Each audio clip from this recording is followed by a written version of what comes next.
Good morning students. आज हम कक्षा 10वीं के अंतर्गत क्षितिज पाठ्य पुस्तक से पाठ 12 लखनवी अंदाज की विषय वस्तु का अध्ययन करने जा रहे हैं। पूर्व वीडियो में हमने देखा कि संपूर्ण पाठ को हमने 6 भागों में बांटा है। प्रथम 2 भाग आज हम पढ़ेंगे।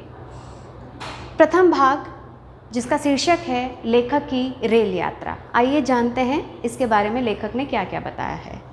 लेखक सबसे पहले लखनऊ रेलवे स्टेशन से यात्रा कर रहे हैं। उन्हें एक नज़दीकी ही उपनगर तक ही यात्रा करनी है, अर्थात ज़्यादा लंबी दूरी की यात्रा नहीं है।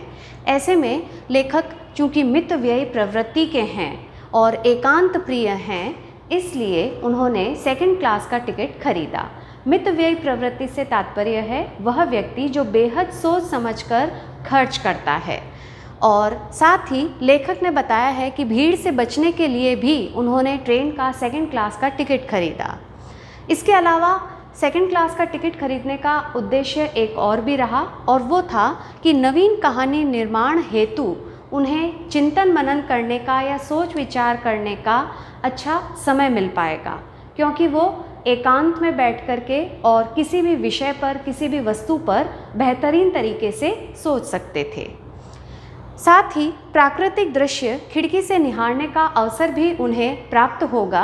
यही सारे कारण सोच करके और लेखक लखनऊ स्टेशन से जब रवाना होते हैं तो वे सेकंड क्लास का टिकट खरीदते हैं। आगे हम देखते हैं, पाठ में बताया गया है कि स्टेशन पर गाड़ी या ट्रेन रवानगी के लिए बिल्कुल तैयार है, और इस बात की सूचना गाड़ी अपनी सीटी बजा करके और सभी यात्रियों को दे रही है। जैसे ही लेखक सेकंड क्लास के उस डिब्बे में यानी उस कोच में चढ़े, उनका जो अनुमान था वो अनुमान बिल्कुल प्रतिकूल साबित हुआ। क्योंकि उस डिब्बे में वहाँ पर पहले से एक व्यक्ति बैठे हैं, एक सज्जन बैठे हैं, जिनको हमने पाठ में नवाब साहब के नाम से संबोधित किया है। तो हम यह कह सकते हैं कि अनुमान जो उनका था कि सेकंड क्लास के डिब्बे में कोई भी नहीं होगा, वो अनुमान उनका गलत साबित हुआ। कोच निर्जन नहीं था, अर्थात सूना नहीं था। कोच में लखनऊ के एक नवाब साहब पहले से मौजूद हैं।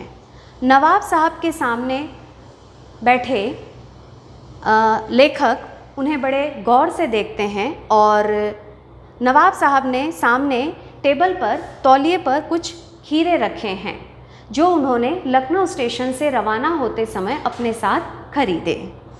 लेखक के प्रवेश करते ही नवाब साहब थोड़ा असहज महसूस करते हैं, और कुछ ही समय पश्चात हम देखते हैं कि दोनों आपस में किसी भी प्रकार की बातचीत नहीं करते, अर्थात परस्पर संवाद न होने के कारण या बातचीत न होने के कारण डिब्बे में या कोच में बिल्कुल सन्नाटा छा जाता है या शांति का माहौल बन जाता है। तो ये हमने पढ़ा लेखक के शुरुआती सफ़र के बारे में कि उन्होंने सेकंड क्लास का टिकट किस कारण खरीदा, क्या क्या ऐसे वहाँ पर वाक़ये उनके साथ हुए, वो हमने पहले बिंदु में जाना है। अब हम पढ़ते हैं हमारे कहानी के ही दूसरे पात्र नवाब साहब के बारे में। तो नवाब साहब का जो भाव परिवर्तन हुआ लेखक के आ जाने से, उसके बारे में चर्चा करेंगे। लेखक की नवाब के बारे में एक विचारधारा बनती है। दोनों आमने सामने बैठे हैं, काफ़ी देर तक एक दूसरे को देखते रहते हैं, लेकिन किसी भी प्रकार की कोई बातचीत नहीं करते। तो बैठे बैठे लेखक कुछ ना कुछ नवाब साहब के बारे में अनुमान लगाते रहते हैं। लेखक ने अनुमान लगाया कि शायद नवाब साहब ने भी किफ़ायत की दृष्टि से ही सेकंड क्लास का टिकट खरीदा, और सफ़र में वक्त काटने के लिए उन्होंने लखनऊ स्टेशन पर खीरे बेचने वालों से कुछ खीरे खरीद लिए। साथ ही लेखक ये भी अंदाज़ा लगाते हैं कि अब नवाब के सामने एक साधारण इंसान, एक सफ़ेद पोश इंसान, वाइट कॉलर जो इंसान है वो वहाँ बैठा है, अर्थात लेखक बैठा है, और उसके सामने खीरा खाने में शायद नवाब साहब असुविधा महसूस कर रहे हैं या थोड़ा संकोच महसूस कर रहे हैं।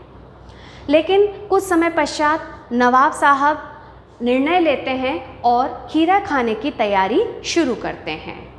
नवाब साहब के द्वारा खीरा खाने की जो अचानक से तैयारी प्रारंभ की गई, उनका ये जो अचानक से भाव परिवर्तन हुआ, वो लेखक को थोड़ा सा अटपटा सा लगा।